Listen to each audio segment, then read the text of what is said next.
जय श्री कृष्ण दोस्तों, life style with God में आपका स्वागत है।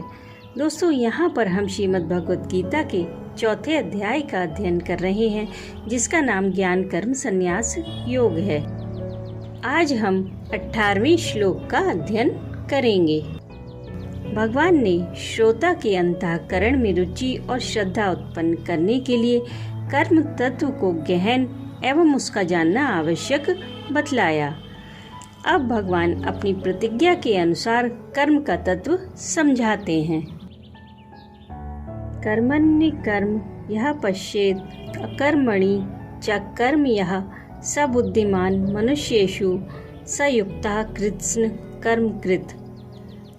चौथे अध्याय के 18वें श्लोक में भगवान श्री कृष्ण अर्जुन से कहते हैं कि जो मनुष्य कर्म में अकर्म देखता है और जो अकर्म में कर्म देखता है, वह मनुष्यों में बुद्धिमान है और वह योगी समस्त कर्मों को करने वाला है। अब पहले समझते हैं कि कर्म में अकर्म देखना क्या है तथा इस प्रकार देखने वाला मनुष्यों में बुद्धिमान, योगी और समस्त कर्म करने वाला कैसे है। लोक प्रसिद्धि में मन, बुद्धि, इंद्रिय और शरीर के व्यापार मात्र का नाम कर्म है। उनमें से जो शास्त्र विहित कर्तव्य कर्म है उनको कर्म कहते हैं, और जो शास्त्र निषिद्ध पाप कर्म है उनको विकर्म कहते हैं। शास्त्र निषिद्ध पाप कर्म सर्वथा त्याज्य हैं, इसलिए उनकी चर्चा यहाँ नहीं की गई है।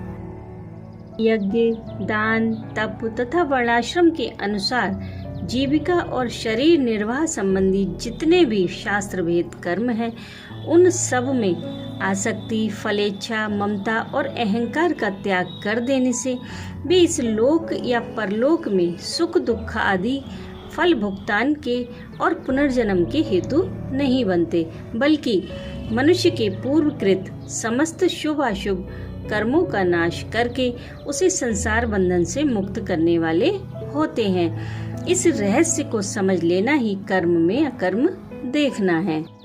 इस प्रकार कर्म में अकर्म देखने वाला मनुष्य आसक्ति, फलेच्छा और ममता के त्याग पूर्वक ही विहित कर्मों का यथायोग्य आचरण करता है, अतः वह कर्म करता हुआ भी उनसे लिप्त नहीं होता। इसलिए वह मनुष्यों में बुद्धिमान है, वह परमात्मा को प्राप्त है, इसलिए योगी है और उसे कोई कर्तव्य शेष नहीं रहता। वह कृत्य हो गया है, इसलिए वह समस्त कर्मों को करने वाला है। अब समझते हैं कि अकर्म में कर्म देखना क्या है तथा इस प्रकार देखने वाला मनुष्यों में बुद्धिमान, योगी और समस्त कर्म करने वाला कैसे है। लोक प्रसिद्धि में मन, वाणी और शरीर के व्यापार को त्याग देने का नाम ही अकर्म है। यह त्याग रूप अकर्म भी आसक्ति, फलेच्छा, ममता और अहंकार पूर्वक किया जाने पर पुनर्जन्म का हेतु बन जाता है। इतना ही नहीं, कर्तव्य कर्मों की अवहेलना से या फिर दंभाचार के लिए किया जाने वाला यह कर्म विकर्म यानी कि पाप के रूप में बदल जाता है। इस रहस्य को समझ लेना ही अकर्म में कर्म देखना है।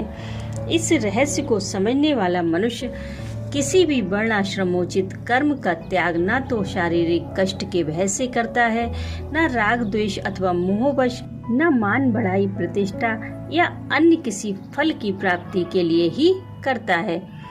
इसलिए वह ना तो कभी अपने कर्तव्य से गिरता है और न किसी प्रकार के त्याग में ममता, आसक्ति, फलेच्छा या अहंकार का संबंध जोड़कर पुनर्जन्म का ही भागी बनता है।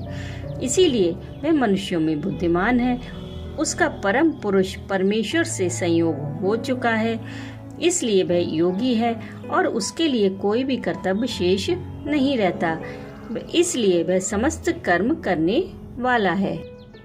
अब मन में यह प्रश्न आता है कि कर्म में अकर्म और अकर्म में कर्म देखने वाला साधक भी मुक्त हो सकता है या फिर सिद्ध पुरुष ही इस प्रकार देख सकते हैं। मुक्त पुरुष के जो स्वाभाविक लक्षण होते हैं वे ही साधक के लिए साध्य होते हैं।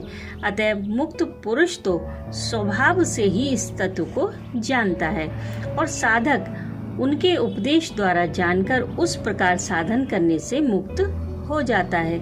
इसीलिए भगवान ने कहा है कि मैं तुझे वह कर्म तत्व बतलाऊंगा जिसे जानकर तू कर्म बंधन से छूट जाएगा। राधे राधे।